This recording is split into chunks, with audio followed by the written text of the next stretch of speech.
Serge Massat, je suis expert comptable français, expert comptable américain, installé aux États-Unis depuis très longtemps. Je n'ose pas vous le dire parce qu'il y a des dames dans la salle, elles vont savoir mon âge. En fait, ça fait 38 ans que je suis aux États-Unis. J'ai ouvert mon premier bureau à New York en 86. En 90, j'ai ouvert Boston. En 94, j'ai ouvert Mexico. J'étais le pionnier à Mexico, le premier à m'installer, le premier étranger à m'installer avant les Big Four, les Big Eight. À l'époque, c'était les Big Eight. Rien à voir avec Bill Gates, d'ailleurs, c'est les Big Eight. Now, c'est les Big Four. Et après Mexico, j'ai fait un petit burn-out. En 96, j'avais un peu levé le pied. J'ai vendu Boston et 85% de New York. Je me suis concentré sur le développement du Mexique. Puis en 2003, je m'ennuyais, donc j'ai recommencé à New York. 2010, j'ai ouvert Miami. 2012, il y a des jeunes qui sont venus me supporter. Il y en a un qui est assis là-bas. Il fait semblant de ne pas écouter, mais il écoute. Aujourd'hui, il est responsable du bureau de New York. Moi, je suis descendu vers la Floride. Je remonte à New York régulièrement. Mais plus l'été que l'hiver. L'hiver, je préfère rester en Floride. Je ne vais pas vous expliquer pourquoi. C'est parce que il fait chaud, tout simplement. 2015, on a ouvert à Luxembourg avec une association avec des amis experts comptables français. 2016, on a ouvert à Paris, une association avec des experts comptables amis français également. Et 2017, on a ouvert à Montréal. On s'arrête là. Donc aujourd'hui, je vais parler des États-Unis. Et principalement, donc moi je couvre New York, Miami, Mexico. Donc, par analogie avec ce qu'avait écrit un cinéaste américain, tout ce que vous avez toujours voulu savoir sur les États-Unis sans jamais oser le demander, mais c'était trop long à écrire, donc je me suis arrêté à la première partie de la phrase. On y va, c'est parti. Alors, on va couvrir plusieurs aspects. Moi, je vous propose de m'interrompre. N'hésitez pas à m'interrompre. Hein. Vous me posez des questions au fur et à mesure. Si elles sont idiotes, je ne répondrai pas. Si elles sont sensées, j'y répondrai. Non, je répondrai à toutes les questions, c'est promis. Si j'ai la réponse. C'est plus comme ça que je devrais dire. Donc en fait, aux États-Unis, vous avez le choix. Lorsque vous créez une structure, le choix est assez simple. Lorsque vous êtes étranger ou vous voulez créer une filiale de votre société française, c'est LLC ou C-Corp. Alors LLC, ça veut dire Limited Liability Company. C-Corp, c'est l'équivalent d'une SAS, société soumise à l'impôt. Et la LLC est la transparence fiscale. Je crois qu'on reviendra sur ça un peu plus tard. L'état de création est important parce qu'on ne crée pas une société aux États-Unis. On crée une société dans un État des États-Unis. Vous choisissez l'État qui convient le mieux à votre activité. Beaucoup de gens veulent aller au Delaware. Je ne sais pas pourquoi, parce que ce n'est pas un État particulièrement intéressant. Je parle sur le plan fiscal. Le seul intérêt du Delaware, c'est que les associés, les actionnaires sont très protégés dans le Delaware, plus que dans d'autres États. Mais sur le plan fiscal, il n'y a pas vraiment un intérêt particulier, parce que vous voulez ouvrir une boutique à New York, par exemple. Si vous créez votre société dans le Delaware, elle devra ouvrir une succursale dans l'État de New York et s'enregistrer auprès de l'État de New York quand même. Donc si votre objectif est d'ouvrir une seule boutique aux États-Unis, vous l'ouvrez à New York, créez la société à New York, tout simplement. Donc l'état de création, donc vous créez une société dans l'État de New York, vous ouvrez une boutique dans l'État de New York, et si vous voulez ouvrir une deuxième boutique en Californie, que la société était créée initialement dans l'État de New York, il faut ouvrir une succursale de la société de New York dans l'État de Californie pour avoir le droit d'opérer dans l'État de Californie. Donc si vous voulez ouvrir une boutique dans chacun des 50 États, soit vous créez 50 sociétés, soit vous créez une seule société avec 50 succursales, ou 42 succursales, dans chacun des États-Unis. Le corporate book, c'est quelque chose qui surprend un petit peu. Aux États-Unis, c'est beaucoup moins formel que ce ne l'est en France. Les registres légaux de côté paraphé, ça n'existe pas. En fait, ce qu'on appelle corporate book, c'est la vie juridique d'une société. C'est un classeur. Je pose le micro pour montrer la taille. Il est épais comme ça, large comme ça. C'est à peu près une feuille de papier normale, un peu plus grande. C'est un classeur qui... À l'intérieur de ce classeur, vous trouvez des rubriques. Vous avez les procès-verbaux d'assemblée, vous avez les procès-verbaux de conseil d'administration, vous avez les certificats d'action, vous avez le registre des transferts d'actions. Tout ça se trouve à l'intérieur de ce classeur. Et vous avez quelque chose aussi que j'aime beaucoup, c'est ce qu'on appelle le sceau, un bosser, un truc qui fait du relief, c'est-à-dire le sceau de la société. Quand vous prenez une feuille de papier, vous apposez le sceau et ça met la feuille en relief et ça donne la date de création et le nom de la société. et l'état de création également. Donc ça, c'est le corps point book. Alors, ce qui est formidable, je ne devrais pas vous le dire, mais si jamais le procédé-là d'assemblée il y a 2 ans ne vous plaît pas, vous le déchirez, vous en refaites un autre. Voilà, c'est juste, je caricature un petit peu pour vous montrer à quel point c'est simple aux États-Unis, rien à voir avec les registres cotés paraffés que l'on connaît en France. Je crois que ça existe toujours, les registres cotés paraffés du tribunal de commerce, non? Bon, c'était de mon temps alors. Ok. Alors, l'objet social, et j'aimerais vraiment souligner ça, ou plutôt l'absence d'objet social. Tout simplement, aux États-Unis, on n'a pas besoin d'avoir un objet social lorsqu'on crée une société. Ici, c'est assez formel encore, vous devez décrire l'objet social. Aux États-Unis, pas besoin de faire ça. Vous n'avez pas besoin de mettre d'objet social. Et en principe, l'objet social, ça pourrait être ceci. Objet social, tout ce qui n'est pas interdit par la loi. Donc, vous pouvez faire de la comptabilité, vous pouvez faire du droit, vous pouvez faire vendre des vêtements, vous pouvez vendre ce que vous voulez, faire des transports.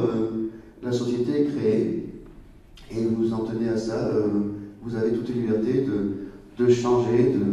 Donc, ça surprend un peu les Français lorsqu'ils viennent aux États-Unis, qu'il n'y ait pas ce formalisme français, mais c'est peut-être plus facile là-bas. Alors, j'ai rajouté deux petits onglets ou deux petits points. Les baux. Alors, les États-Unis sont un État très procédurier. Il y a beaucoup de requins. Pardon, d'avocats, je voulais pas dire de requins. Il y a beaucoup d'avocats aux États-Unis et qui tout est écrit. C'est la jurisprudence qui fait loi.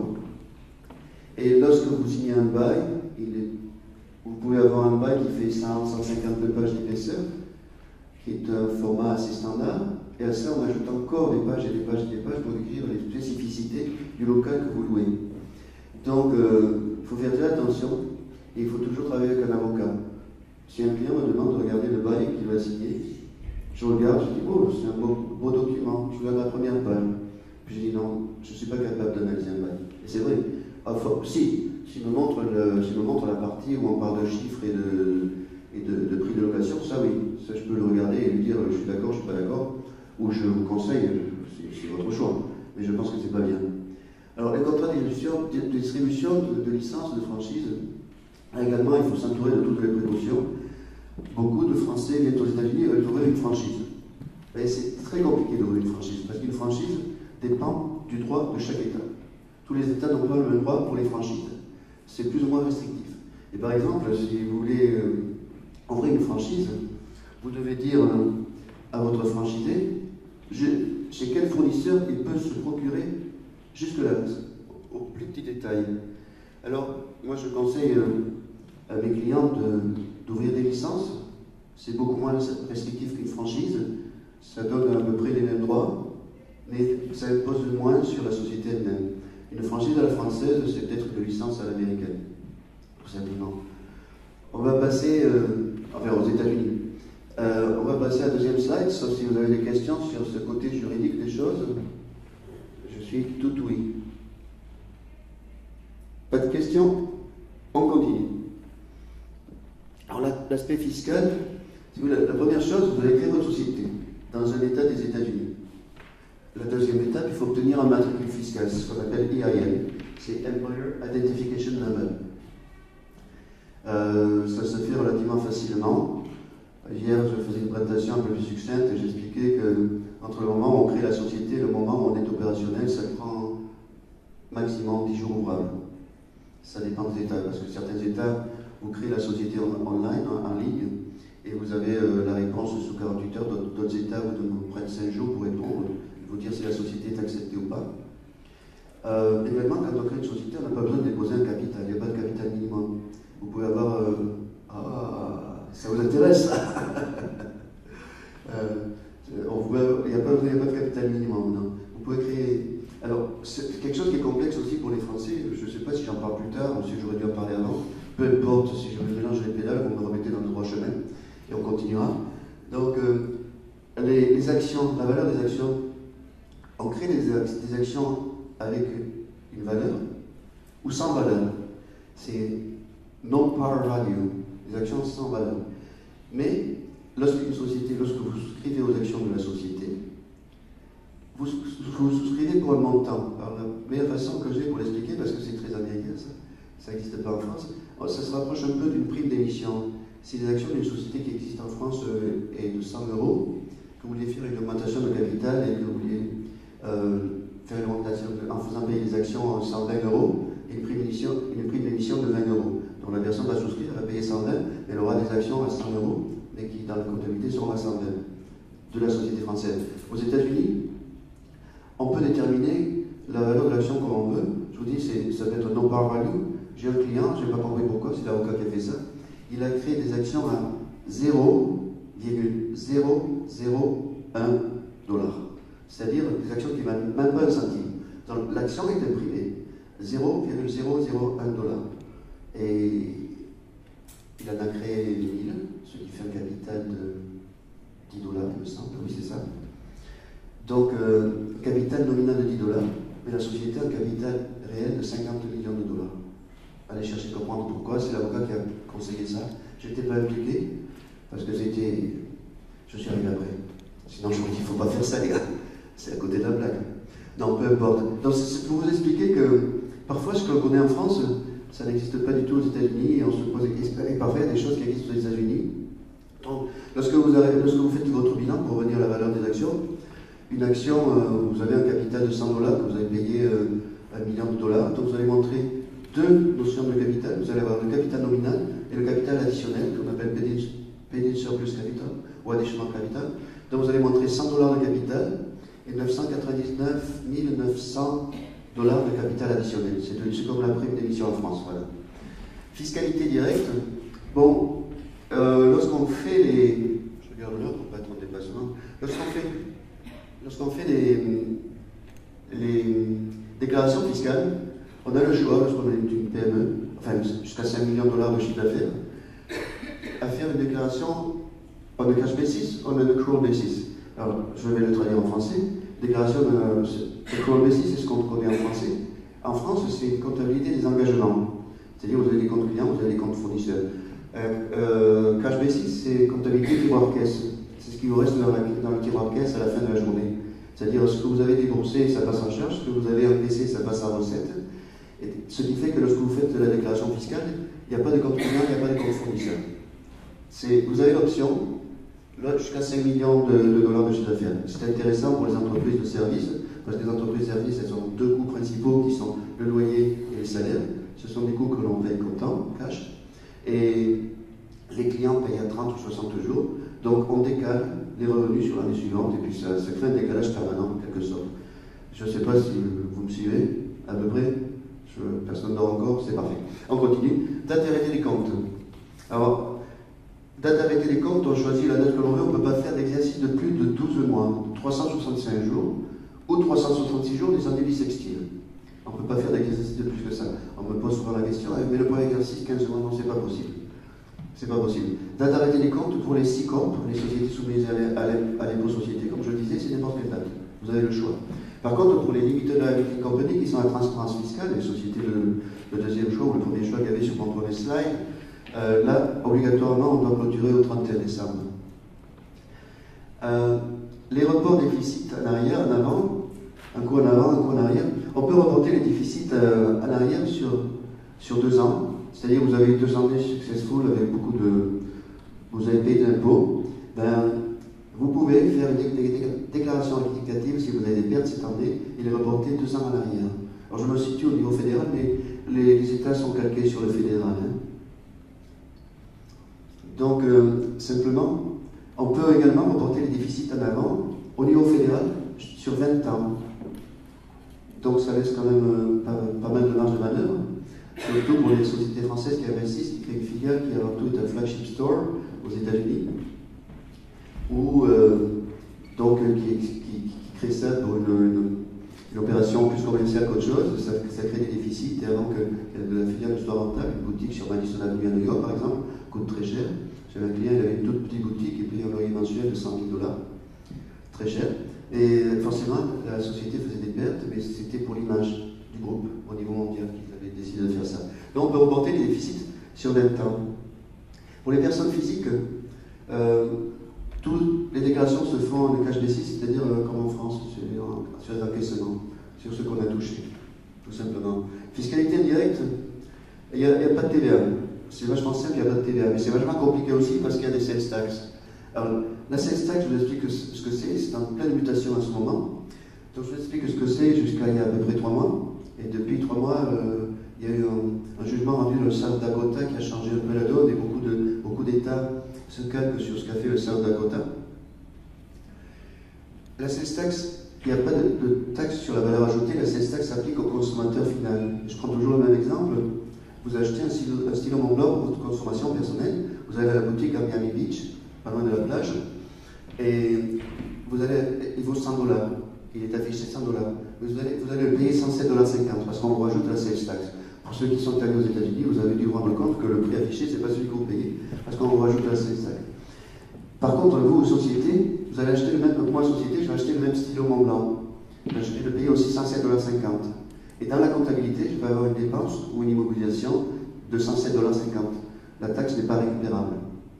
Alors, il y avait un jeu, il y a si vous voulez, il y a des exceptions, ou plutôt, simplement, c'est vrai quand vous achetez sur place, ou quand vous vivez dans l'état dans lequel vous achetez. Par contre, si vous habitez à New York, que vous veniez passer les vacances à Miami, que vous achetez ce stylo Montblanc, vous le fassiez envoyer à New York par la société, pas vous-même, hein. La société qui vous le vend, la boutique qui vous le vend, l'envoie à New York, à ce moment-là, elle ne facture pas la sales tax. Parce que l'Interstate Commerce n'était pas soumis à sales tax, jusqu'à il y a très peu de temps. Donc, la sales tax, pour résumer, c'est le consommateur final, qu'il soit entreprise ou particulier, qui la paye, qui la subit, qui ne peut pas la récupérer. Et le Interstate Commerce, il n'y a pas de sales tax. Par contre, je vais vous parler du South Dakota il y a quelques mois. Il y a un jugement qui a été rendu dans le South Dakota parce qu'avec le développement d'Internet et des ventes online, il n'y a plus de frontières entre les États. Donc, chaque État a déterminé ses propres critères d'imposition. C'est-à-dire, vous, société, qui êtes installée dans l'État de New York, et vous faites de la vente par correspondance, vous vendez en Floride, vous vendez en Californie, vous vendez dans le Wyoming, vous allez devoir, si vous atteignez certains seuils, alors je vous dis ce que sont les seuils. Par exemple, dans le South Dakota, de mémoire, le seuil c'est 200 000 $ de chiffre d'affaires annuel et 200 transactions.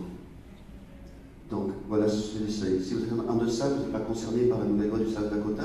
Si vous êtes au-delà, vous êtes concerné par la nouvelle loi du South Dakota. Et ce qui est intéressant, c'est que le jugement a été rendu il y a peut-être 3-4 mois, et déjà il y a 7-8 États autres États qui sont engouffrés dans la brèche. Donc, aujourd'hui, ça devient très compliqué. Ce qui était simple jusqu'à la fin de l'année dernière, ça devient très compliqué aujourd'hui. Surtout lorsque vous faites de la vente par correspondance ou de la vente sur Internet. Parce que, selon les seuils, vous devez, oui ou non, facturer la taxe. Donc, il y a des sociétés qui sont un peu spécialisées là-dedans. Si vous travaillez avec Amazon, c'est simple, ils le font pour vous. Ils facturent la sales tax, ils encaissent pour vous, ils reversent au trésor. Oui, parce que si on ne reverse pas la sales tax, ça devient du pénal. Lorsqu'on encaisse la sales tax, c'est comme la TVA d'un client, on se transforme en agent du trésor public.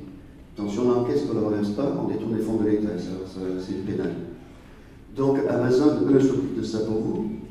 Et si vous le faites vous-même sur votre propre site web, vous vendiez sur votre site web, il y a des sociétés qui sont un peu spécialisées, qui vous offrent, eux, de prendre en charge tout ce qui est encaissement et puis paiement des sales tax et qui vous donnent les montants à payer. Donc voilà, quelque chose qui était hyper simple, je vous dis, jusqu'à la fin de l'année dernière, ça devient hyper compliqué. Après, CRT, c'est la taxe sur les loyers, la taxe property tax, c'est la fiscalité indirecte. La property tax, à New York, c'est 1% de la valeur cadastrale du bien, à Miami, c'est 2% de la valeur cadastrale du bien, par exemple. CRT, c'est la taxe sur les loyers, qui n'existe que dans très peu d'États et très peu de villes. À New York, elle existe pour tout loyer annuel supérieur à 200 000 $. Je parle de loyer commercial. Je passe à la... Je ne sais pas dire slide en français. Comment on dit slide? À la diapo suivante, merci beaucoup. Je vois qu'il y en a qui suivent, merci. Pas de questions sur l'aspect fiscal, l'aspect social. À présent, aux États-Unis, il y a la notion d'auto-entrepreneur est très très répandue aux États-Unis. C'est-à-dire que, comme ça existe en France, ça existe depuis toujours, auto-entrepreneur. La différence, forcément, Si vous êtes salarié, vous avez un bulletin de salaire. Si vous êtes auto-entrepreneur, vous faites une facture et en fin d'année, la personne qui vous emploie vous donnera l'équivalent, enfin, on vous déclare sur la DS2, je crois. Ça existe toujours, la DS2? Je vous dis rien. Bon, c'était il y a longtemps, c'était dans la préhistoire, quand je travaillais encore en France.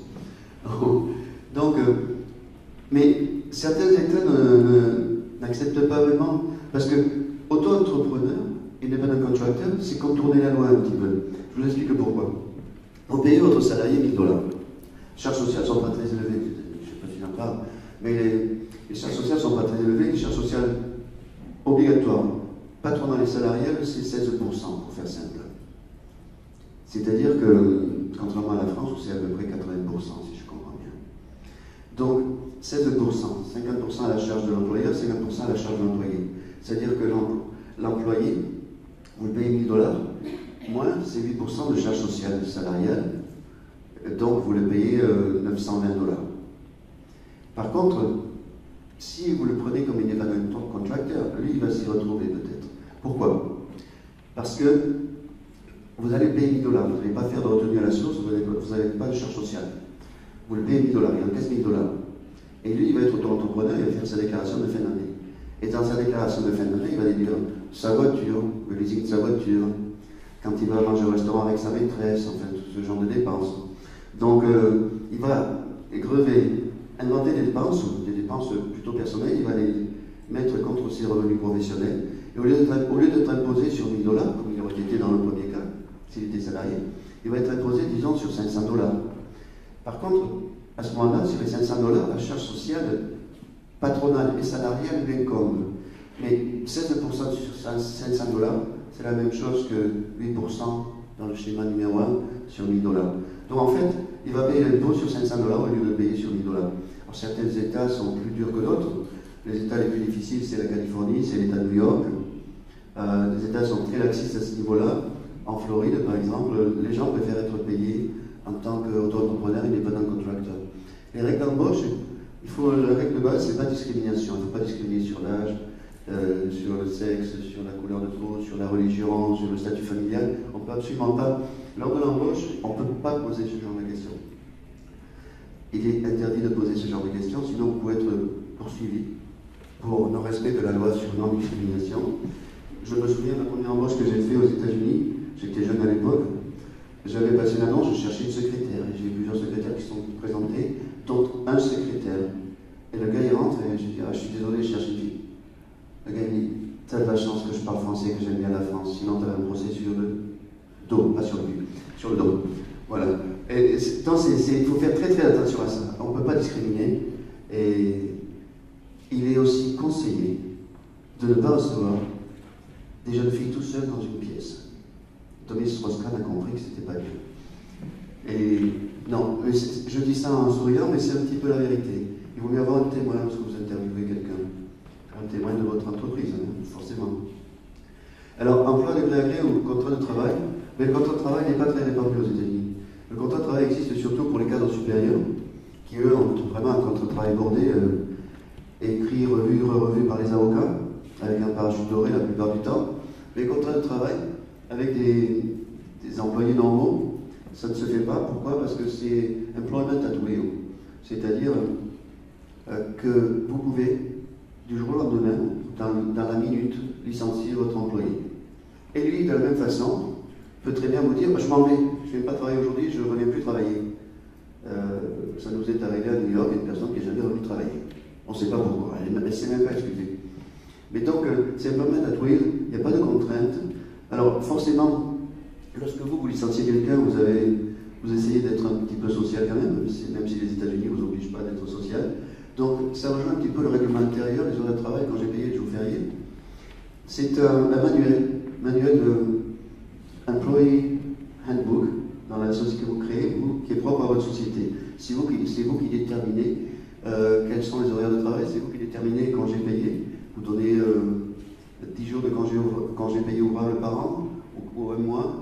Enfin, très peu de gens donnent un mois, ou pas du tout. Les jours fériés, c'est vous qui les déterminez aussi. Il y a un principe 6 jours fériés qui sont à peu près respectés par tout le monde aux États-Unis, sauf les restaurants et les boutiques de détail. Et puis après, vous pouvez donner aussi des jours de maladie si vous le souhaitez. Dans l'État de New York, c'est obligatoire à présent. Mais en Floride, c'est pas obligatoire de donner des jours de maladie. Et les gens ont un crédit en quelque sorte de jours qu'ils utilisent selon leur gré. Alors, je te parlais tout à l'heure dans le contrat de travail. Dans le règlement intérieur aussi, vous pouvez très bien prévoir, si vous le souhaitez, que toute personne qui sera licenciée sans cause, c'est-à-dire pour des raisons économiques principalement, mais elle aura droit à une semaine de rémunération par année de présence dans la société. C'est vous qui déterminez où elle a droit, où vous ne mettez rien si vous voulez rien donner aux gens. Mais enfin, moi je conseille toujours aux clients de donner un côté un petit peu social. En France, c'est peut-être trop social, aux États-Unis, c'est pas du tout social, mais ça aide à fidéliser les gens. Couverture médicale et autres assurances liées au personnel, ben, si vous voulez, la couverture médicale n'est pas obligatoire. Vous avez entendu parler de Obamacare, c'était obligatoire pour les gens de s'assurer, mais ce n'était pas obligatoire pour les entreprises de moins de 50 personnes d'assurer leurs employés. Donc les gens devaient s'assurer. S'ils ne s'assuraient pas, ils payaient une pénalité, ils payaient un impôt supplémentaire. Ils devaient s'assurer dans un pool d'assurance qui était par État, c'était des pools différents. Trump a détruit pas mal ça. Aujourd'hui, il ne reste pas grand-chose, sauf qu'il reste que l'assurance n'est pas obligatoire. Les pools existent, mais l'assurance n'est pas obligatoire. Mais c'est un moyen de fidéliser les employés. Par exemple, je disais hier dans ma présentation, on parle de social security aux États-Unis. C'est un faux avis, parce qu'on ne traduit pas ça par charge sociale. Social security, c'est la couverture dont je parlais tout à l'heure, de 16%, 8% employés, 8% employeurs. Et social security, c'est une cotisation qui vous permet, lorsque vous prenez la retraite, d'avoir une couverture médicale gratuite. Si vous n'avez pas de revenus, si vous avez des revenus, vous payez encore. Et d'avoir aussi un semblant de retraite. Vous pourrez acheter une baguette par jour à peu près. C'est pas très élevé comme retraite. Mais ça fait rien. C'est un petit peu un buffer, un coussin pour les gens qui n'ont pas été prévoyants pour qu'ils n'aient pas de faim et qu'ils soient à peu près bien soignés. Par contre, vous pouvez mettre en place vous-même votre propre plan de retraite pour vos employés et participer au plan de retraite. Vous pouvez leur donner l'option, eux, de participer au plan de retraite et vous pouvez également cotiser. Mais ce n'est pas obligatoire que vous cotisiez. Donc après, l'impôt est retenu à la source. Je crois qu'on est arrivé à ça en France à partir de 2019, ce qui fait que vous allez passer une année sans payer d'impôt, c'est formidable. Il faut optimiser les revenus de 2018, si j'ai bien compris, parce qu'il n'y aura pas d'impôt sur 2018. Pour vous. Aux États-Unis, ça existe depuis toujours, l'impôt retenu à la source. Il y a deux niveaux d'imposition, en principe. C'est l'impôt fédéral et l'impôt de l'État. Et donc, comme il est retenu à la source, on se transforme à nouveau en percepteur pour le compte de l'État. Ce qui fait que si vous ne reversez pas l'impôt retenu à la source, c'est du pénal, vous détournez des fonds qui appartiennent à l'État. Quand je dis État, ça veut dire aussi bien le gouvernement fédéral, puisqu'il y a deux niveaux d'imposition, le niveau fédéral, et l'État dans lequel vous habitez, la Floride pour moi. La chance que j'ai, c'est qu'en Floride, il n'y a pas d'impôt d'État, il n'y a que l'impôt fédéral. Donc, vous voyez, il y a l'épanouie, le soleil, la plage et pas d'impôt, c'est formidable. Je ne sais pas nous convaincre d'aller en Floride. Il faut que vous installiez là où votre business vous appelle. Aspect comptable. Alors, voilà, vous avez des questions peut-être, hein, je parle vite. Non, pas de questions. Je vais être ou très confus, ou très clair. Je ne sais pas. J'opterai pour la deuxième hypothèse. Merci. Merci. Donc, on passe à l'aspect comptable. Alors, quelque chose qu'il faut savoir, il n'y a pas de plan comptable obligatoire aux États-Unis, ce qui fait que chaque entreprise détermine elle-même quelle est la codification qu'on va donner au plan comptable. J'ai même connu des sociétés qui ne mettent pas de numéro, ils mettent des nombres de comptes. Allez utiliser les comptes d'une société qui n'a pas de code. C'est pas simple.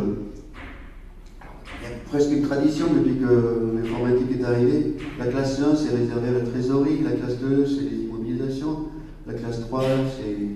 Enfin, peu importe, personne ne la pratique, chacun applique son plan comptable, c'est intéressant. Ce qui est intéressant aussi, c'est qu'il n'y a aucune obligation de tenir la comptabilité en anglais. Vous pouvez tenir la comptabilité dans la langue que vous voulez. Donc, nous avons, aux États-Unis, nous avons essayé d'harmoniser tous nos clients et de conserver un plan comptable français parce qu'on s'y retrouve. Au moins, on a les réflexes, on voit le numéro de compte, on sait à quoi ça correspond. Mais, et on tient aussi des comptabilités en français pour certains clients. Mais si on récupère un client chinois, ça va être difficile de comprendre dont il s'agit, sans numéro de compte surtout. Donc voilà, il n'y a pas de plan comptable. aux États-Unis, il y a aussi quelque chose d'intéressant, c'est que par rapport à la France, en France, on a une comptabilité par nature. Les frais de téléphone, ils vont en frais divers de gestion, si ça n'a pas changé depuis le temps que j'opérais en France. Et ils se trouvent dans ce poste-là. Aux États-Unis, ils ont tendance à intégrer la comptabilité analytique à la comptabilité générale. Ce qui fait qu'ils font une comptabilité par fonction. Je parlais de téléphone à juste propos parce qu'il y a longtemps, j'ai un client qui a acheté une société en Californie, une société 100% américaine dans les cosmétiques. Et on m'a demandé d'aller regarder les comptes. Je suis allé regarder les comptes. Je n'ai pas pu savoir combien ils dépensaient le téléphone. Pourquoi? Parce qu'ils avaient à peu près 112 employés, ils avaient 100 centres de profit. Ce qui fait que la facture de téléphone était éclatée en 100 morceaux. Je ne caricature pas, c'est la vérité. Il y en a peut-être 98, j'augmente de 2. C'est parce que je suis de Toulouse, j'aime bien exagérer parfois, à l'origine. Donc voilà, il faut savoir ça. Lorsque vous lirez un bilan américain ou des états financiers américains, ben, il y a des nuances. J'ai parlé tout à l'heure de la notion de capital. Nominal, payé sur plus, je ne vais pas revenir dessus, je ne sais pas que je l'avais mis là. C'est la notion de par value. On passe. Vous avez tout compris? Merci? Parfait. Ok, on passe. Capitalisation de l'entreprise. Capital ou compte courant? On me pose souvent la question. Et donc, parce qu'un entrepreneur français vient, il va mettre ses billes pour acheter une boîte ou pour créer une boîte aux États-Unis. Il va investir 500 000 $, ou 100 000 $, peu importe le chiffre. Et il dit, je dois mettre, quel est le capital minimum que je dois mettre? Le capital minimum que je dois mettre, c'est 0. Par contre, il faudra mettre un petit peu de capital additionnel, bénéfice plus capital. Alors, je peux mettre 100 $, oui, vous pouvez mettre 100 $. Mais vous allez avoir un problème. Parce que si vous avez un contrôle fiscal, quand vous mettez 500 000 $ pour caricaturer, on met tout en compte courant et rien en capital. Si vous avez un contrôle fiscal, le fisc va dire, oui, vous faites des profits, mais vous remboursez le compte courant. En fait, c'est la distribution de dividendes que vous faites quand vous remboursez le compte courant. Au lieu de distribuer des dividendes, dans le schéma où c'est une maison mère française et une filiale américaine, il n'y a pas d'imposition sur les distributions de dividendes rapatriés en France. Mais on se situe dans un schéma où c'est un investisseur américain qui lui-même sera imposé sur les dividendes qu'il aurait perçus. Si ça rembourse le compte courant, il n'y a pas d'impôt. S'il se paye des dividendes, il y a de l'impôt.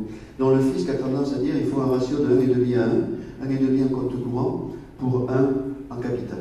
C'est juste, je préfère le préciser, on me pose souvent la question. Facture sur papier libre, alors oui, là c'est facile, vous créez votre propre papier en tête si vous voulez, sur Word, vous écrivez le nom de votre société sur Word, vous faites la facture sur Word, il n'y a pas besoin d'avoir de séquence dans les factures, vous pouvez réécrire. Il y a pas besoin en France, on avait besoin à l'époque d'avoir des factures séquentielles, 1, 2, 3, 4, 5, et puis aux États-Unis, pas du tout. Vous mettez un numéro de facture parce que lorsque le client vous paye, il faut qu'il fasse référence à quelque chose, mais vous pouvez très bien inventer le numéro de facture, répéter le numéro de facture, c'est toute liberté. Donc, pour quelqu'un qui est habitué à travailler dans un contexte assez cartésien et assez carré comme la France, ça prend du temps pour s'adapter. Moi, par exemple, quand j'ai eu mon premier job aux États-Unis, j'étais à Cleveland, je travaillais chez Ernst & Young à l'époque. Il y avait 1500 personnes dans les bureaux, j'étais le seul étranger, donc tout le monde voulait me rencontrer, j'étais très fier. Et pendant un moment, j'ai cherché la TVA, avant de comprendre qu'il n'y avait pas de TVA. C'est pour revenir sur une anecdote de tout à l'heure. Donc, oui, je peux parler aussi, attendez, l'aspect financier. Alors, moi je termine mes slides et puis après vous poserez des questions, on aura une discussion à bâton rompu sur ce que vous voudrez. Je vous parlerai des contrôles fiscaux aux États-Unis, je vous ferai sourire, je vois que vous souriez déjà. Aspect financier, les opérations bancaires. Ouvrir un compte en banque, c'était simple. Depuis le 11 novembre, non pas le 11 novembre, le 11 septembre, je me trompe de 2 mois. C'est plus compliqué parce que Bush a mis en place ce qu'il appelait le Patriot Act. Il faut savoir d'où viennent les fonds, il faut savoir qui. Donc, on parlait tout à l'heure de la création d'une société. Vous choisissez l'État et vous créez la société dans l'État où vous voulez être. Ensuite, vous obtenez le matricule fiscal. C'était mon deuxième slide. Mon deuxième diapo. C'est ça, merci. Et après, vous allez ouvrir un compte en banque. Alors, ouvrir un compte en banque, c'était simple, c'est devenu compliqué parce que toutes les banques ont une obligation, ça s'appelle KYC. Et K, ça veut dire Know Why Your Customer. Connaissez votre client. C'est-à-dire, il faut que quelqu'un du siège, si c'est une filiale de société française ou l'investisseur lui-même qui est en France, vienne montrer sa bouille à la banque. Et la banque remplit le questionnaire et dit j'ai rencontré telle personne, et puis on donne une copie du passeport. On ne peut pas ouvrir un compte bancaire par téléphone comme c'était possible avant le 11 septembre, avant les attentats du 11 septembre. Alors ça retarde un petit peu parfois. Ce qui se passe, en toute honnêteté, on a un rôle fiduciaire nous aussi aux États-Unis. C'est un rôle que j'ai développé parce que tous les gens, toutes les personnes, tous les clients qui ouvrent une structure ne sont pas forcément disponibles pour venir montrer leur figure au banquier. Donc ils nous délèguent ces signatures, on ouvre le compte en banque sous ma signature et lorsque le client vient, on change les signatures. Si je n'ai pas dilapidé les fonds entre-temps. En principe, je ne dilapide pas. Comment payer? On paye par chèque ou par carte de crédit. Le paiement par carte de crédit est de plus en plus en B2B. Hein. Je parle en B2B, je ne parle pas en B2C. Le paiement par carte de crédit est de plus en plus répandu puisque vous obtenez des miles ou des kilomètres et vous pouvez partir en vacances après avec ces miles si vous obtenez. Paiement par traite, ça n'existe pas. Ça n'existe pas. Alors, il y a également possibilité de prélèvement par ACH, Automatic Clearing House, une espèce d'auto-prélèvement que vous autorisez vos fournisseurs à prélever sur votre compte en banque. Internet banking est très développé, plus qu'en France, plus que la banque à laquelle je suis en France, tout au moins. Je crois que je peux dire plus qu'en France. Je ne vais pas dire à quelle banque je suis, mais ils ont 10 ans de retard sur les États-Unis. Aujourd'hui, quand je dépose un chèque, je prends une photo avec mon téléphone et je le dépose comme ça. Et je garde la pièce. Ça existe en France, je ne sais pas. C'est arrivé en France, ça pas encore. Hein. Vous voyez, j'ai pas de problème, je fais tout avec mon téléphone. Je n'ai pas besoin d'aller à la banque. Donc, Merchant Account, ça c'est si vous faites du commerce de détail. Si vous avez des clients qui veulent vous payer par carte de crédit, vous devez absolument accepter les paiements par carte de crédit, sinon vous n'aurez pas de business, parce que 80% des paiements dans le commerce se font par carte de crédit, et les 20% supplémentaires se font en cash, c'est l'argent de la drogue. Ah non, pardon, c'est pas ça, je me trompe. C'est les gens qui ont des économies en espèces. Donc, 80% de transactions se font par carte de crédit, il faut ouvrir un Merchant Account, et là aussi c'est assez compliqué. Pourquoi? Parce que aux États-Unis, on paie plutôt par carte de crédit que par carte de débit. En France, c'est principalement carte de débit. Vous allez, vous achetez quelque chose, vous allez au restaurant, vous payez par carte de débit, automatiquement votre compte est débité. Aux États-Unis, c'est un peu répandu, mais c'est beaucoup plus répandu, sont beaucoup plus répandues les cartes de crédit, où vous allez au restaurant. Comment 5 minutes? 10 minutes, ils m'ont pris la salle au début. Je suis fâché. Donc, vous recevez une facture, on ne vous débite pas le compte en banque tout de suite, vous recevez une facture à la fin du mois et vous payez. C'est vous-même qui payez spontanément. Et si vous n'êtes pas content, c'est facile de discuter une charge. Si non, je ne suis pas content, je ne veux pas. Alors, les sociétés de merchant account qui acceptent les mêmes paiements par carte de crédit veulent une garantie que si quelqu'un fait un chargeback, on appelle ça un chargeback, quelqu'un qui refuse de payer la carte de crédit à l'échéance, demande une caution d'un officier, d'un dirigeant de la société. Et si vous êtes dirigeant français, vous n'existez pas aux États-Unis parce que vous êtes en France, ce qui fait que vous ne pourrez pas donner votre caution. Alors, remote deposit capture, c'est un petit peu ce que je vous disais. Au bureau, on a des machines pour scanner les chèques, et on garde les chèques, on les scanne, on les envoie à la banque par Pascal. Et là, je vous dis sur mon téléphone, c'est à titre personnel. Les financements, contrairement à ce qu'on pense, les banques ne prêtent pas. Elles prêtent si vous apportez les cautions, des garanties. Et les garanties qu'ils veulent, c'est pas les garanties. Vous ne donnez pas les comptes clients en garantie ou le stock en garantie. C'est pas ça, ça ne les intéresse pas. C'est pas leur métier de récupérer vos comptes clients ou de vendre votre stock. Leur métier, c'est de prêter de l'argent et de gagner beaucoup d'argent. Donc les garanties qu'ils veulent, c'est les garanties des dirigeants de la société. Et quand vous êtes français, vous n'existez pas. Français en France, vous n'existez pas vis-à-vis de. Vous n'avez pas de credit history, vous n'avez pas d'histoire d'être un bon citoyen sur le plan. Moi, je sais pas. Credit history, ça vous parle parce que je ne sais pas le traduire. Non? Voilà, vous n'avez pas d'histoire aux États-Unis, donc on ne vous fait pas confiance. Après, c'est ce que je dis ici, c'est la garantie des entrepreneurs. Il faut que je fasse moins de 5 minutes, je ne savais pas que je parlais aussi longtemps. Moi. Publication and reporting, alors il n'y a pas de commissaire au compte obligatoire aux États-Unis, quelle que soit la taille de la société. Vous pouvez faire 100 milliards de dollars de chiffre d'affaires, vous n'avez pas besoin d'avoir de commissaire au compte. Les commissaires au compte, c'est les auditeurs. Donc il n'y a pas de publication des comptes non plus, sauf les sociétés cotées forcément.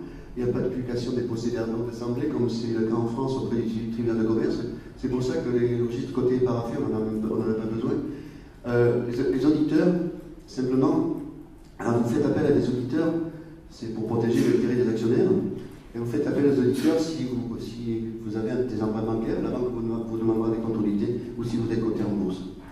Il n'y a pas de centralisation de l'information, la Banque de France n'existe pas, la Banque des États-Unis non plus, la Fed.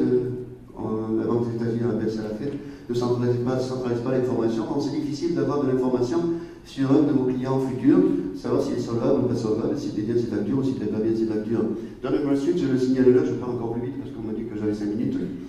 Dans le Street, c'est un organisme privé qui s'occupe de noter les sociétés.